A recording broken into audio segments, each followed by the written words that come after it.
Thyroid ఉంది అనేది ముందుగానే ఎలా తెలుసుకోవాలి?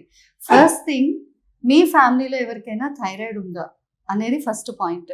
లేదు అంటే మీకు తెలియకుండానే మీకు కొంచెం వెయిట్ గెయిన్ అవ్వడము, పొద్దున్న లేస్తూనే కొంచెం బాడీ అంతా స్టిఫ్‌గా ఫీల్ అవ్వడము, బాడీ పెయిన్స్ ఉండడము, స్మాల్ జాయింట్స్ కానివ్వండి, యాంకిల్ జాయింట్స్ కానివ్వండి పెయిన్ రావడము, మీ యాంకిల్స్ చుట్టూ కొంచెం నీరు చేరి, వాటర్ చేరినట్లుగా ఉండడము, కాళ్ళు కొంచెం వాస్తూ ఉండడము, అండ్ కాన్‌స్టిపేషన్ మలబద్ధకం రావడం, డైజెషన్ స్లో అయిపోవడము, గ్యాస్ట్రిక్ ప్రాబ్లమ్స్, కొంచెం తిన్నా కూడా ఎక్కువగా బ్లోటెడ్ ఫీల్ అవ్వడము, ఇలాంటి సమస్యలు, పీరియడ్ ఫ్లో ఎక్కువ అవ్వడం, లేకపోతే పీరియడ్ డిస్టర్బ్ అయిపోవడము, ఇర్రెగ్యులర్ అయిపోవడము, ఇలాంటి సమస్యలు ఏమైనా ఉన్నాయా అనేది ముందుగానే చెక్ చేసుకోవాలి. కొంతమందికి ఇటువంటి సింప్టమ్స్ ఏమీ ఉండకపోవచ్చు.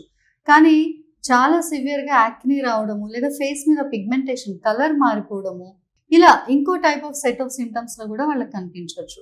ఎలా ఉన్నా కూడా మీరు మ్యారేజ్ అనేది లేట్‌గా చేసుకొని, ఆ తర్వాత మీరు పిల్లలు ఇప్పుడే వద్దు అని చెప్పి ఇంకా డిలే చేసుకున్న టైంలో మాత్రం ఖచ్చితంగా ఫస్ట్ మీరు ఈ ప్లానింగ్ అంతా చేసుకునే కంటే ముందే మీరు థైరాయిడ్ పరీక్ష చేసుకోవడం అనేది ఎంతైనా చాలా అవసరం.